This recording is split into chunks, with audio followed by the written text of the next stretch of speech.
ကဘာဦးကျအခန်းကြီး33ထိုအခါယာကုပ်တီမျောကြည့်၍အကိုအေးတော်တီလူလေးရာပါလက်ချီလာတီကိုမြင်လျင်လေအာယာခေလကျွမ်းမနှစ်ယောက်တို့တွင်သားများတို့ကိုဝေပေးလေ၏ကျွမ်းမနှစ်ယောက်ကိုကသူတို့သားများနှင့်ရှေ့ကနေစေ၍လေအာနှင့်သူ၏သားတို့ကိုအလယ်၌၎င်းယာခေလနှင့်ယောသက်ကိုနောက်၌၎င်းထားလေ၏သူတို့ရှေ့မှကိုယ်တိုင်လွန်သွား၍ခုနှစ်ကြိမ်တိုင်အောင်ဥညွတ်ပြတ်ဝလျက်အကိုအနီးသို့ချင်းကပ်လေ၏ထိုအခါအေးတော်သည်ကြိုဆိုချင်းကပြေးလာ၍လေချင်းရှက်လျက်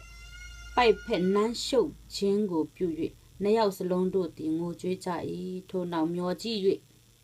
မိမများသူငယ်များကိုမြင်လျင်တင်၌ပါသောဤသူတို့သည်အဘယ်သူနည်းဟုမေးတော်ကိုတော်ဤကျွန်အားဘုရားသခင်ပေးသနာတော်မူသောသူငယ်ဖြစ်ကြပါ၏ဟုပြန်ပြောပြီးမှကျွန်မတို့သည်မိမိတို့သားများနှင့်ချင်းကပ်၍ဥညွန့်ကြ၏ထိုနောက်လေအာသည်သူ၏သားများနှင့်ချင်းကပ်၍ဥညွန့်ကြ၏ထိုနောက်ယောသတ်နှင့်ယာကေလသည်ချင်းကပ်၍ဥညွန့်ခြင်းကိုပြုကြ၏အေသောကလည်းကျွန်ုပ်တွေ့သောတရိษံစုအပေါင်းတို့သည်အဘယ်သို့သောအရာနည်းဟုမေးလျင်သခင်၏စိတ်တော်နှင့်တွေ့စေခြင်းငါဖြစ်ပါသည်ဟုပြန်ပြော၏အေသောကလည်းငါညီငါ၌လုံလောက်အောင်ရှိ၏တင်၏ဥစ္စာတို့ကိုယူထားအောင်လော့ဟုဆို၏ယာကုပ်ကလည်းထိုတို့မဆိုပါနှင့်စိတ်တော်နှင့်တွေ့သည်မှန်လျင်ကျွန်တော်ဆက်သောလက်ဆောင်ကိုခံယူတော်မူပါဘုရားသခင်မျက်နာတော်ကိုဖူးမြင်ရတဲ့ကဲ့သို့ကိုတော်၏မျက်နာတော်ကိုဖူးမြင်ရပါ၏စိတ်တော်သည်လည်းနူးညွတ်ပါ၏ကိုတော်ထံသို့ရောက်သောကျွန်တော်ဤမင်္ဂလာကိုခံယူတော်မူပါဘုရားသခင်သည်ကျွန်တော်၌များစွာသောကျေးဇူးကိုပြုတော်မူပြီးကျွန်တော်၌လုံလောက်အောင်ရှိပါ၏ဟူ၍တိုက်တွန်းသောကြောင့်ခံယူလေ၏အေသောကလည်းခရီးသွားကြစို့တင်းရှိမှကျွန်ုပ်သွားမည်ဟုဆိုလျင်ယာကုပ်က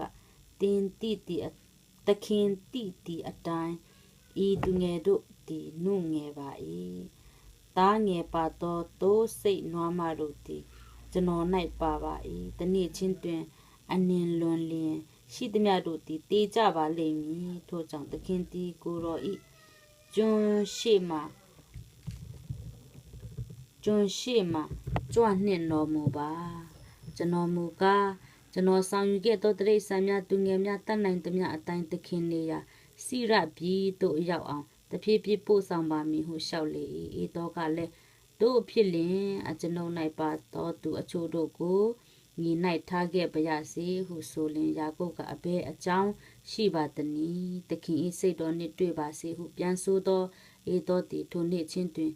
စိရပြည်သို့ခရီးသွား၍ပြန်လေ၏ယာကုပ်လည်းသူ့ကုတ်အရက်သို့ခရီးသွား၍ကိုနေဖို့အိမ်ကို၎င်းတရိษံများနေဖို့တင်းကုတ်တို့ကို၎င်းဆောက်လေ၏ထို့ကြောင့်ထိုအရက်ကိုသူ့ကုတ်ဟူ၍တွင်လေသည်ထို့နောက်မှရှေခင်မြို့သို့ဘေးမဲ့ရောက်လေ၏ပါဒနယံပြည်မှပြန်လာ၍ခါနန်ပြည်သို့ရောက်သောခရီးလမ်းတွင်ထိုမြို့ရှိသည်ထိုမြို့ရှိမှတဲကိုဆောက်လေ၏တဲဆောက်ရာမြေအကွက်ကိုရှေခင်၏အဖ